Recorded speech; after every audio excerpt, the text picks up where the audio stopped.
Paz do Senhor Jesus, nós estamos dando início a mais uma pré-aula, nesse trimestre estudando sobre batalha espiritual e nessa oportunidade a lição de número 9, conhecendo a armadura de Deus.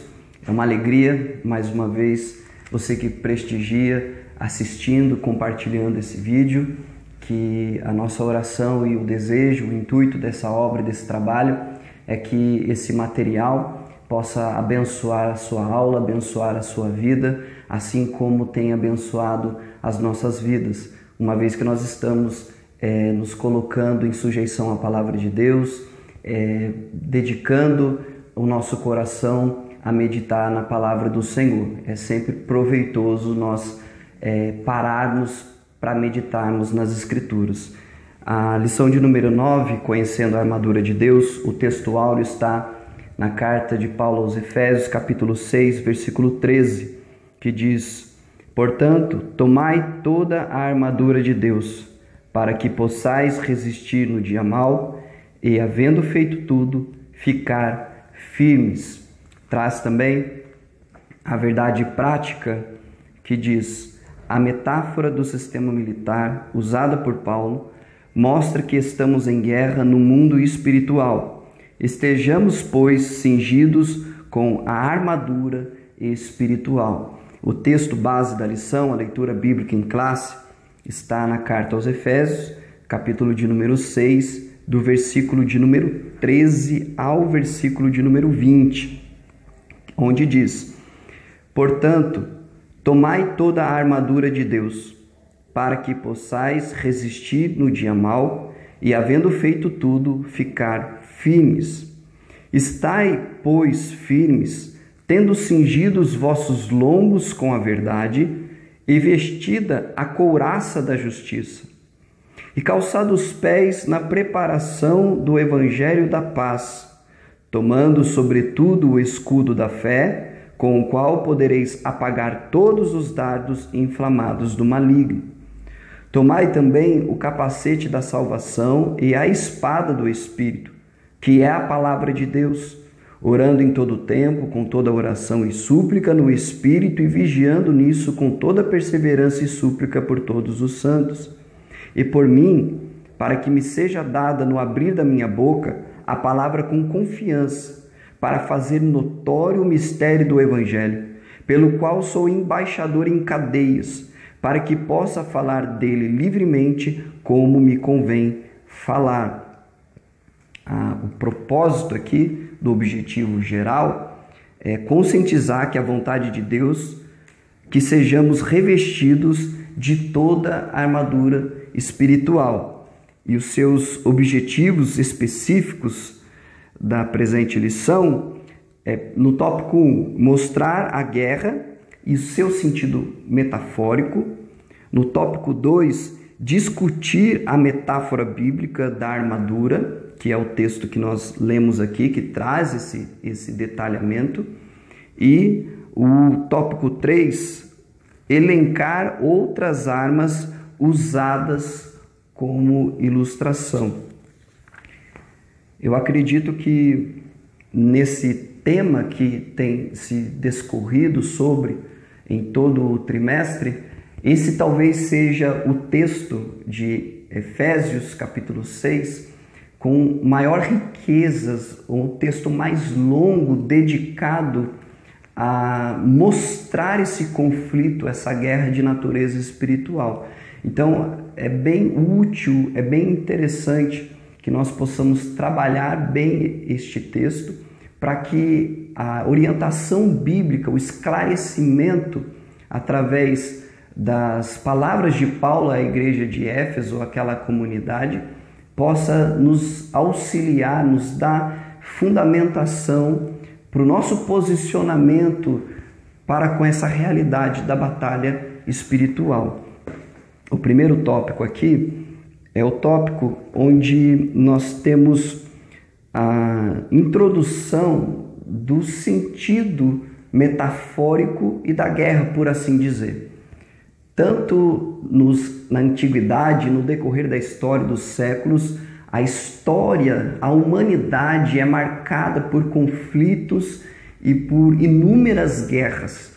E essas guerras que se desenvolveram, que ocorreram, esses conflitos no decorrer dos séculos, no decorrer da história, nos tempos antigos, nas civilizações antigas, diante de povos pagãos, povos cristãos, eles são motivados pelas mais diversas situações e motivações de naturezas cada vez mais diversas.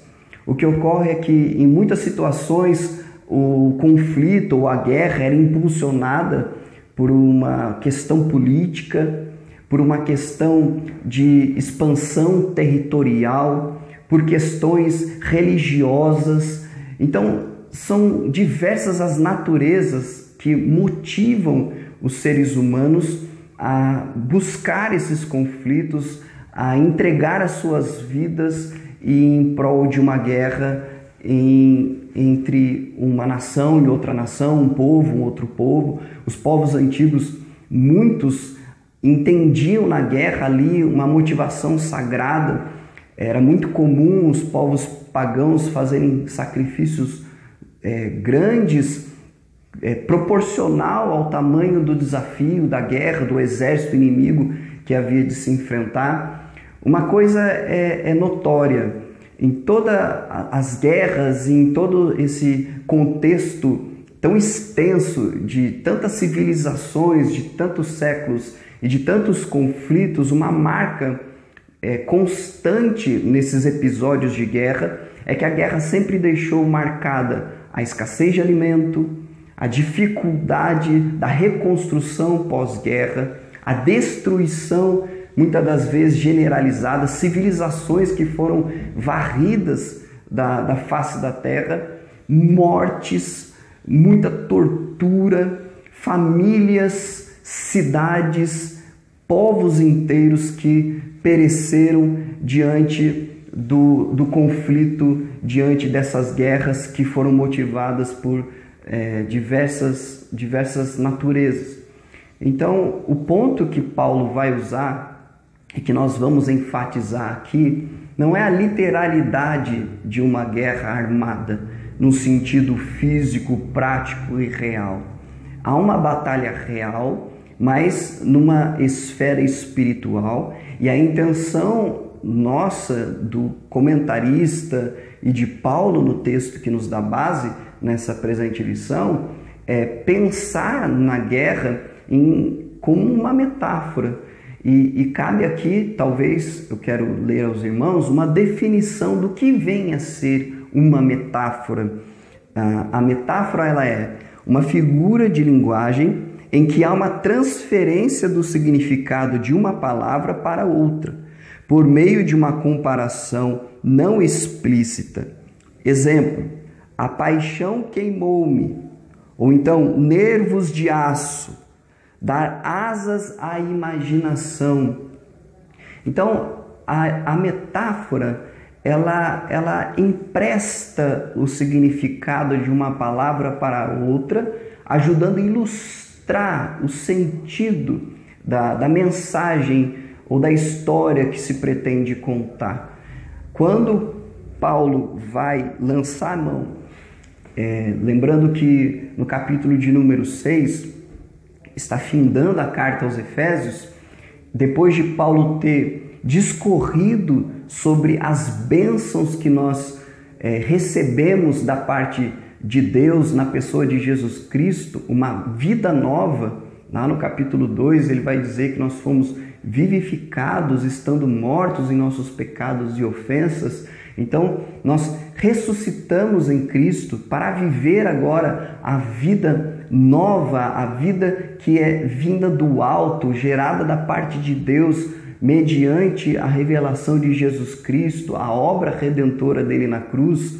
E com essa nova vida, Deus ele constitui uma nova família, que por sua vez constitui uma nova sociedade, que se apresenta ao mundo sobre novos padrões, agora padrões que são firmados na vontade de Deus, que são originados da presença de Jesus em nós, e também que agora, uma vez que vivemos uma nova vida, em uma nova sociedade, experimentamos novos relacionamentos.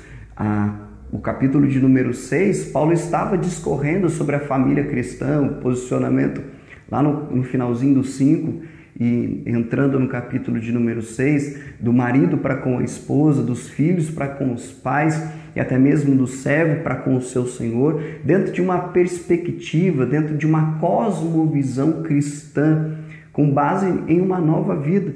Porque não faz sentido dizer que nós temos uma vida nova, que nós nascemos de novo, se isso não é apresentado de forma que haja evidências. E essas evidências são esses novos relacionamentos, uma maneira nova de se relacionar, agora tendo um coração movido de íntima compaixão, um olhar de piedade, um olhar de sujeição, a intenção de viver em comunhão com a sua esposa, com os seus filhos e assim por diante. E dentro de todas essas bênçãos que são fruto da obra de Cristo na cruz, e também os nossos deveres, que é viver essa nova vida, que acompanha a obra da regeneração, uma vez que nós nascemos de novo, nós temos uma nova disposição, um novo viver, nós passamos então a ser alvo. E é isso que, a partir do versículo de número 10, como já foi ministrado aqui em outras pré-aulas, nós começamos a compreender. A advertência de Paulo é exatamente isso.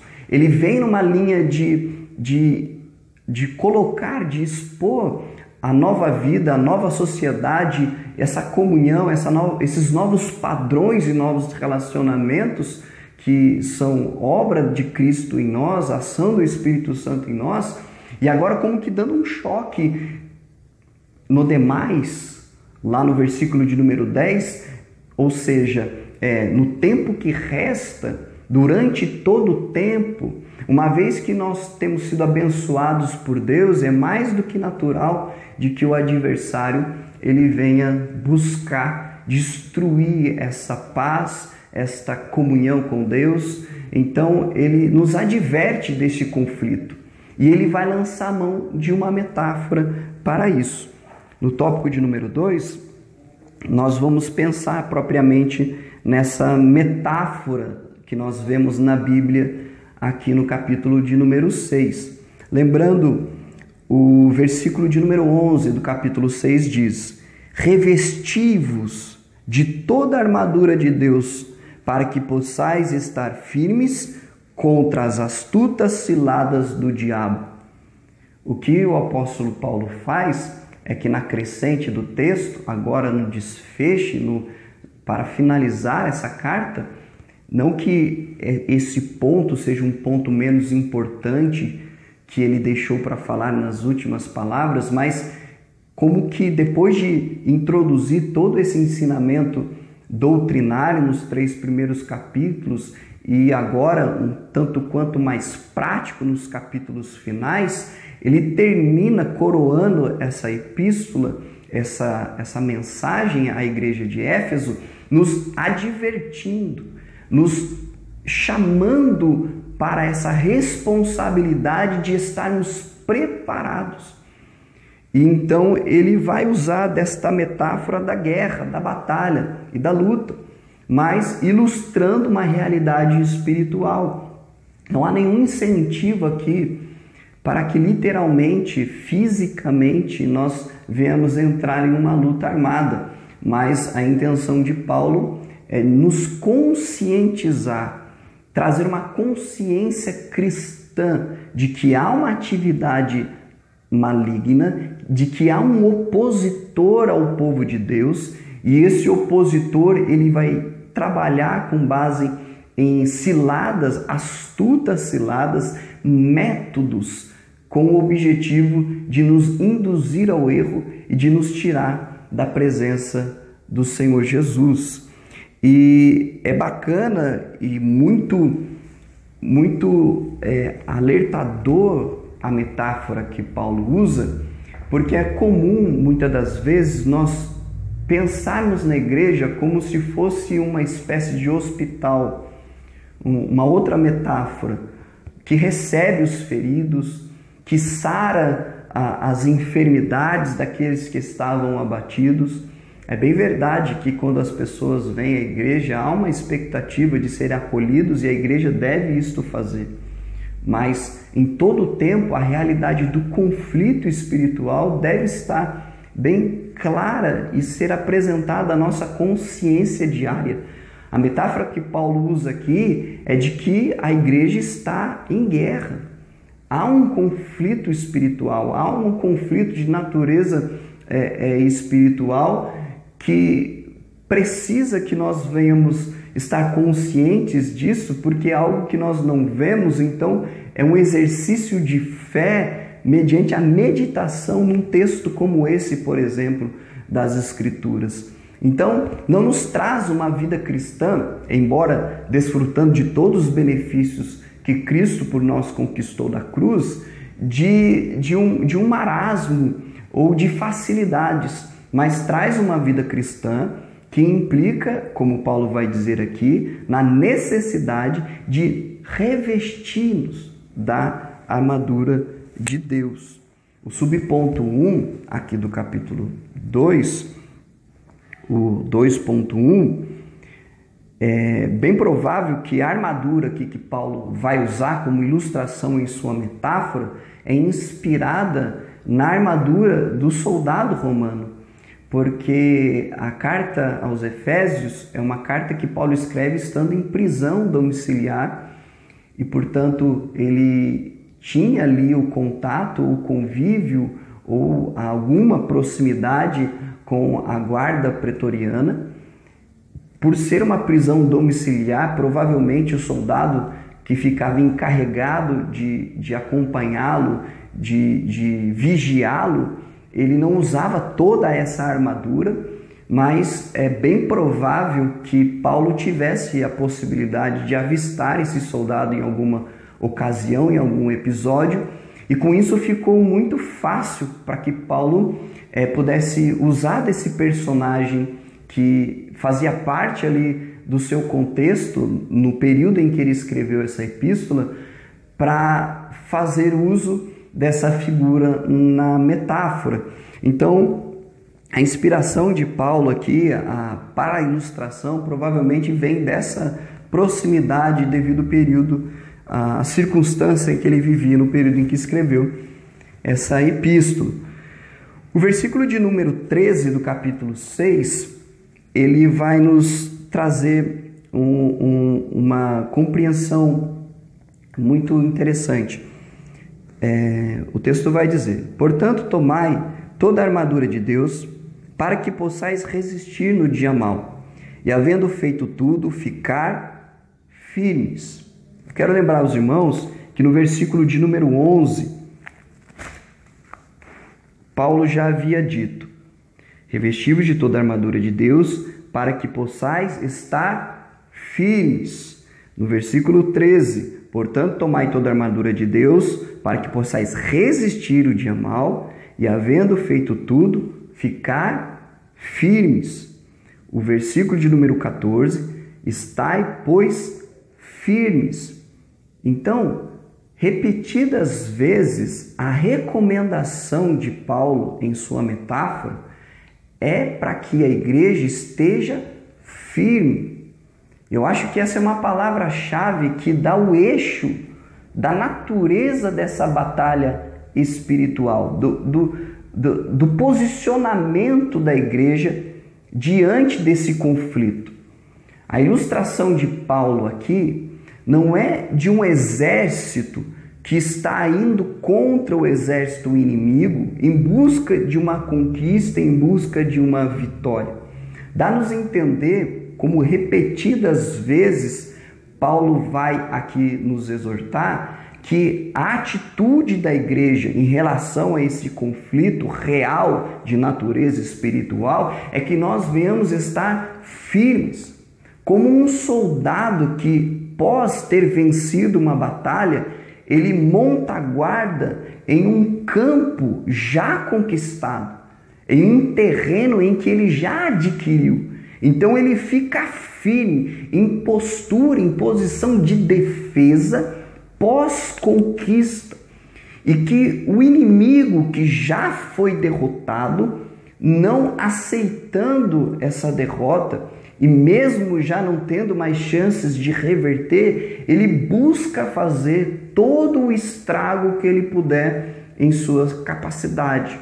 Então a ilustração dessa batalha espiritual, ela não é de uma investida, ir em busca do diabo, caçar os demônios, como a pseudo-batalha espiritual muitas das vezes prega.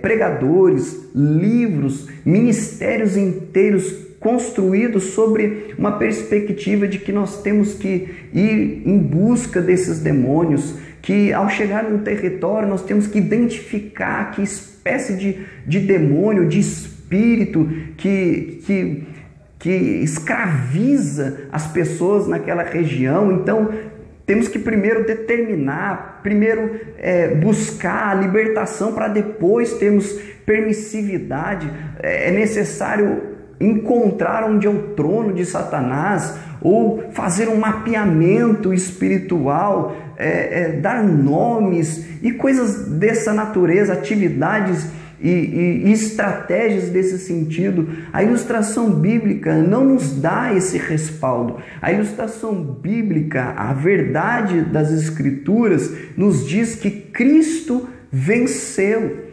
Então, o que nós temos que fazer? Nós somos em Cristo vencedores.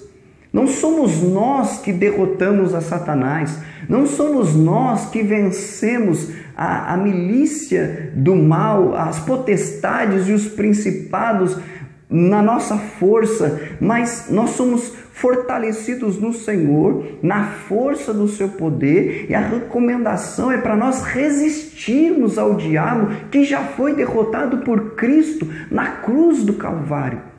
A ilustração que Paulo nos traz é que nós, como soldados de Cristo, nós venhamos montar guarda, estarmos firmados, estarmos resistentes. A ideia de estar firme é de uma guarda de resistência, porque o diabo ele vai vir buscando nos tirar desta posição, buscando nos induzir ao erro, nos distanciar de Deus. Então a alerta bíblica, a recomendação aqui não é que nós tenhamos essa atitude de caçarmos o diabo, mas ele que virá. A ilustração das Escrituras é que ele é como um leão bramando ao derredor, esperando quem possa tragar. É ele que está em fúria, tentando nos destituir da presença de Deus, e nós somos exortados pela Escritura a permanecermos firmes. Então a ilustração, a metáfora gira em torno disso, uma batalha que já foi vencida por Cristo na cruz do Calvário, e nós, em terreno já conquistado por Ele, pelo nosso Rei, pelo nosso Senhor, que é vencedor e vitorioso, temos que permanecer firmes. E o que Paulo busca ilustrar aqui na armadura de Deus é que a única maneira de nós estarmos firmes é que nós venhamos estar revestidos desta armadura. Para completar aqui o eixo dessa ilustração, as cores desse quadro, eu acho que é útil nós utilizarmos da expressão que foi extraída da Segunda Guerra Mundial, que fala acerca do dia D. Os historiadores dizem que um ano antes de que a guerra realmente findasse e o adversário fosse derrotado, houve um dia que ficou conhecido como o dia D, que quando as tropas, depois de desembarcarem na praia da Normândia, os aliados ali na praia impeliram ou imputaram uma derrota severa ao adversário. E então ali foi entendido que se definiu o destino da guerra. Ali a guerra, por muitos, entende que foi vencida, ficou conhecido como sendo o dia D, o dia decisivo, o dia que deu o desfecho para o que seria o final da guerra. Só que entre o dia D e o dia da conclusão mesmo, do término da guerra, o adversário que já havia sido derrotado, ele provocou muito estrago. Não havia mais chance, possivelmente, de reverter o resultado, porque o dia dele busca ilustrar exatamente isso. Ali a guerra foi definida, foi uma derrota muito severa, depois de outras derrotas que o adversário já havia sofrido. Então, entre o dia D e o dia da vitória definitiva, o desfecho da Segunda Guerra, o adversário, mesmo já derrotado, ele provocou o maior estrago possível.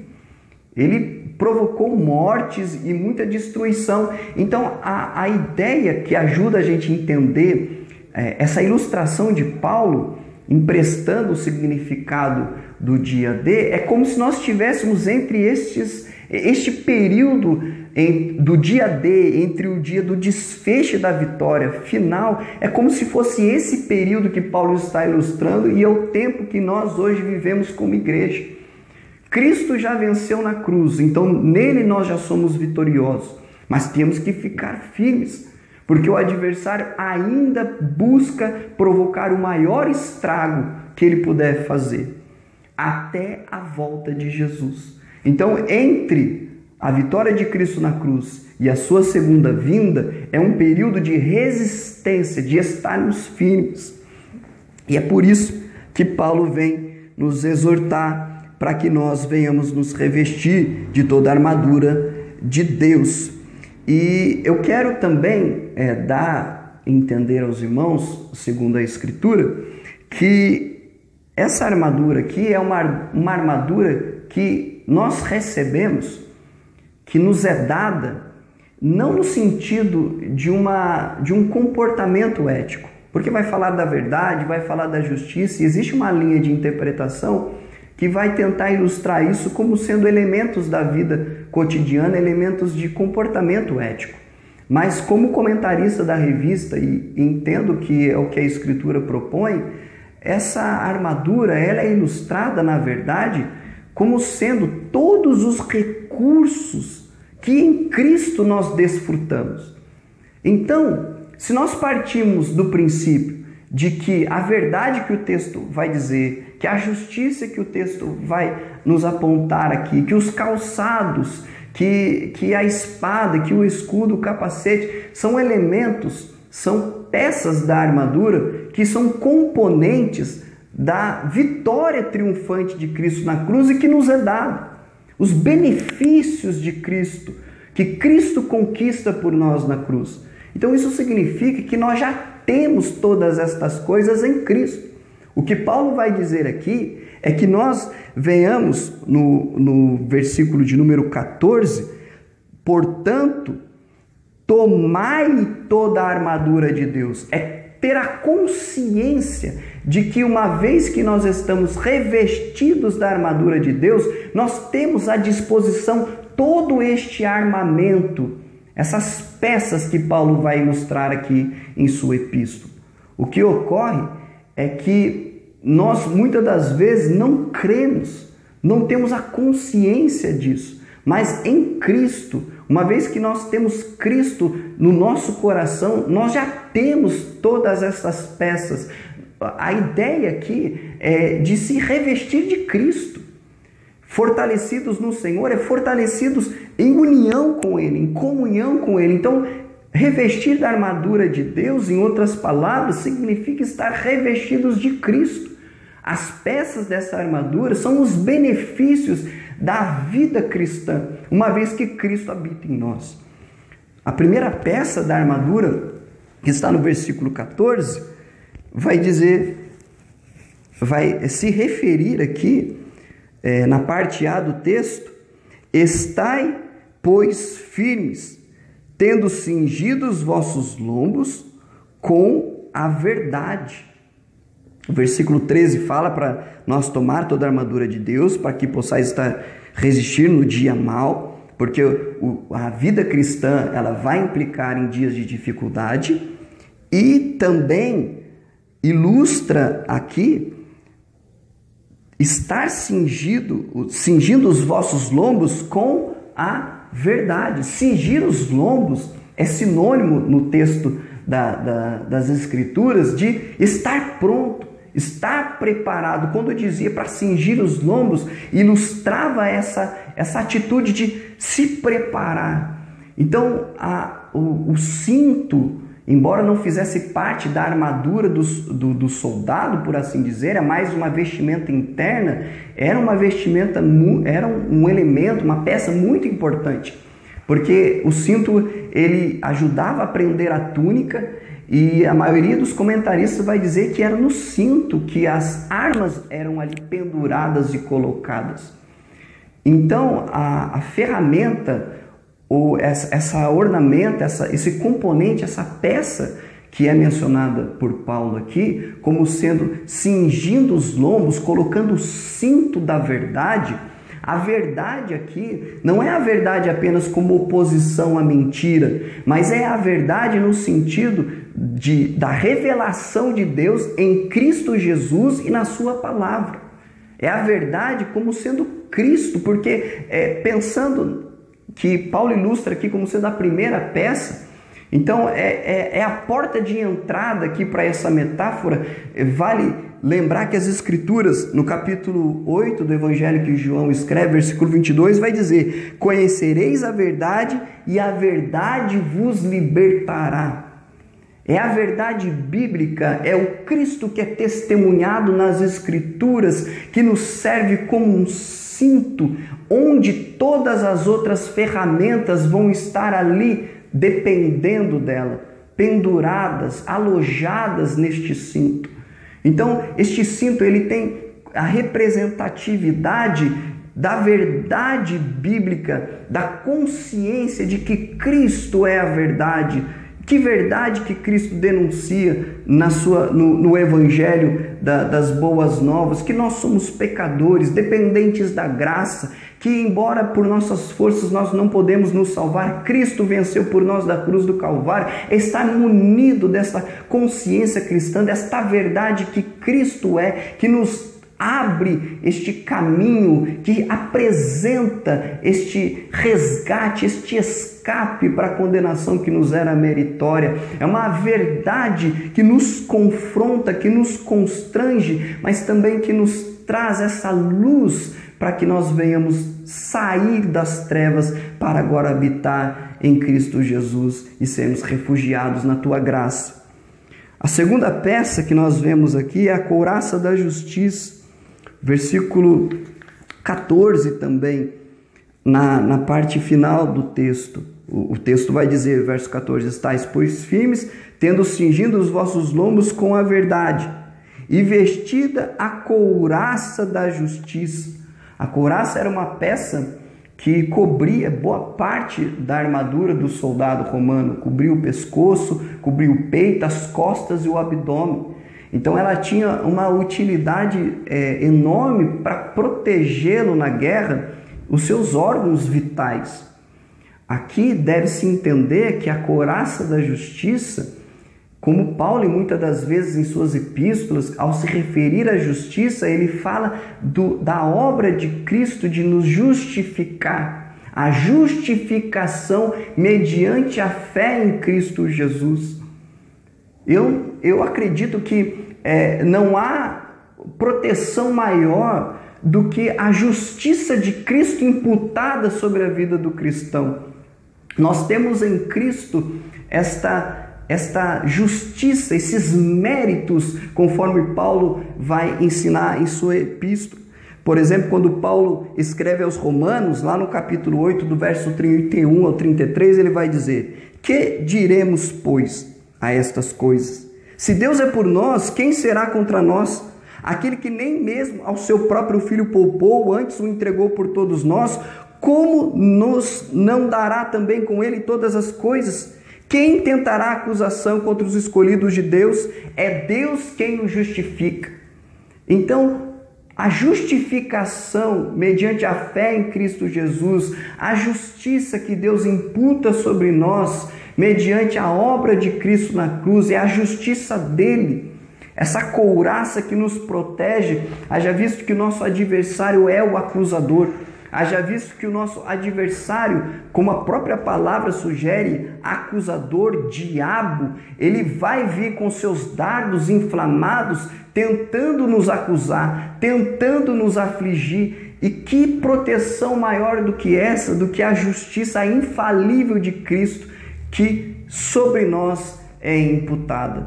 Então, se por um lado a verdade aqui é a verdade do Evangelho, a verdade de Cristo, porque o objetivo de Satanás, que vem para nos tirar da posição, é nos induzir ao erro, é nos induzir a estarmos distantes de Deus. Também, por outro lado, a acusação constante, a sua intenção de nos impor uma culpa que nos leva a um estado de angústia, de depressão, de nos envergonhar, a justiça de Cristo. Quando nós meditamos no que Cristo fez, na sua obra infalível, na justiça dele que nos é imputada, nós nos sentimos seguros, protegidos por essa couraça da justiça que protege os nossos órgãos vitais. E quando nós vamos aqui para o último tópico, outras armas usadas como ilustração, a primeira peça que Paulo ilustra nessa armadura é o calçado. O soldado ele usava uma semibota que o calcanhar era protegido. A maioria dos historiadores vai dizer que os dedos ficaram livres e era preso por uma tira que era entrelaçada na perna do soldado, e tinha uma sola muito grossa que protegia ele no campo de batalha, uma vez que ele viesse pisar em algum objeto pontiagudo que era lançado pelo seu adversário. E também, muitas das vezes, quando ali no campo de batalha havia possibilidade de escorregar, alguns comentaristas vão dizer que tinham como que cravos na sola desses calçados para que ele pudesse estar bem firme. Isso vai muito ao encontro da ilustração na metáfora, porque a recomendação é estar firmes. E o texto parece que faz um eco, por exemplo, do livro do profeta Isaías, capítulo 52, verso 7, que vai dizer: conformosos são sobre os montes os pés do que anunciam as boas novas, que faz ouvir a paz, do que anuncia o bem, que faz ouvir a salvação, do que diz a Sião: o teu Deus reina. Então, o Evangelho, o texto vai dizer aqui, e calçados os pés na preparação do Evangelho da paz, no verso de número 15.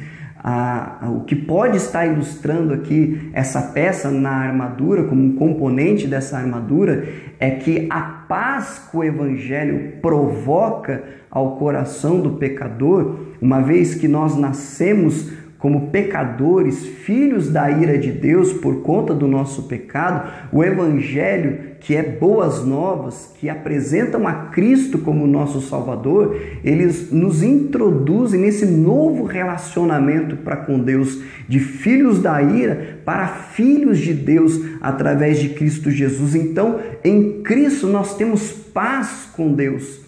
E isso é imprescindível para que nós venhamos estar firmes no campo de batalha, para que nós possamos permanecer firmes, para que nós possamos resistir ao nosso adversário. Nós temos que ter paz com Deus. E o Evangelho, a palavra da verdade, ela provoca essa paz, porque o Evangelho, ele nos regenera, a palavra da verdade nos regenera para sermos como primícias dentre aqueles que são alcançados por essa graça.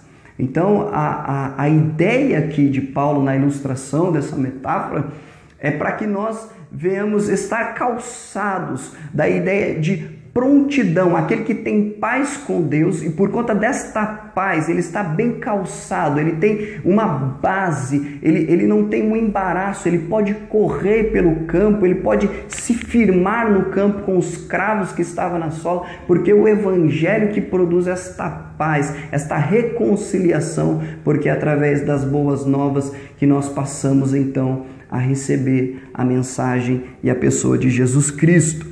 E por fim, aqui no versículo de número 16, mais uma peça, a quarta peça, o texto vai dizer: tomando sobretudo o escudo da fé, com o qual podereis apagar todos os dardos inflamados do maligno, fazendo menção a este escudo que a maioria dos historiadores, os comentaristas vão dizer que não fazia referência aqui ao escudo oval pequeno, que também era utilizado pela guarda pretoriana, pelo exército romano, mas um escudo longo, de formato retangular. Ele chegava a medir 1,20 m de comprimento e 75 centímetros de largura.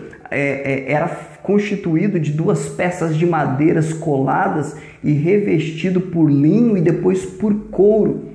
Ele tinha como objetivo, quando o exército romano ele estava em posse desse escudo, ele cobria quase todo o seu corpo, e quando o exército se unia, era como se formasse quase como uma tartaruga, toda protegida por aquele escudo. E os dardos inflamados, as setas, as flechas que eram incendiadas e lançadas, que tinham a capacidade de provocar um incêndio de grandes proporções, eram apagadas na superfície desse escudo.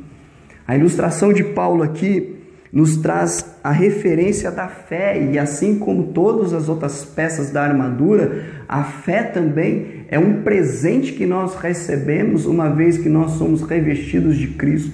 A palavra do Senhor vai nos dizer no próprio texto de Paulo aos Efésios, capítulo 2, versículo 8, porque pela graça sois salvos, por meio da fé, e isto não vem de vós, é dom de Deus.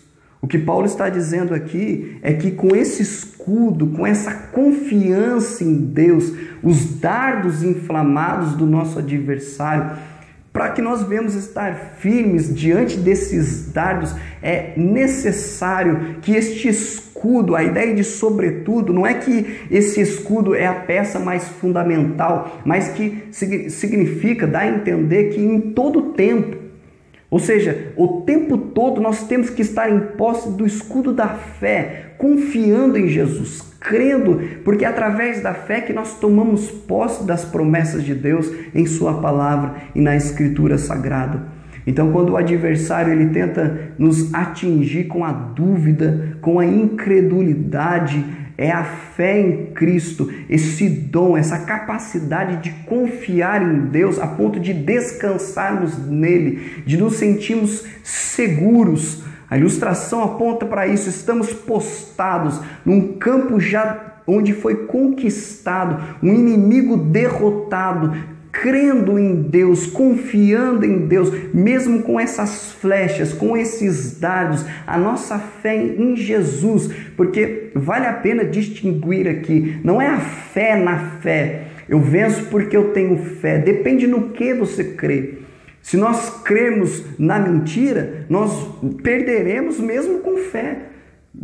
Se você crê no engano, nós seremos derrotados mesmo crendo. Nós temos que crer na palavra de Deus, nós temos que crer em Jesus, e é por isso que esta fé, nós recebemos ela vinda do alto, é um dom, é uma dádiva de Deus, esse escudo, este componente, esta peça da armadura.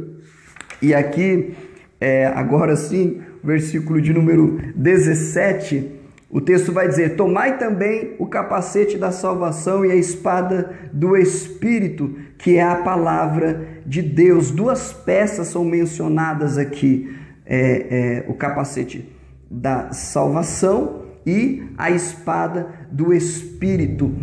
É uma advertência das Escrituras, porque o capacete, ele geralmente de metal e revestido, acolchoado por dentro, ele protegia a cabeça do soldado das flechas e das investidas do adversário.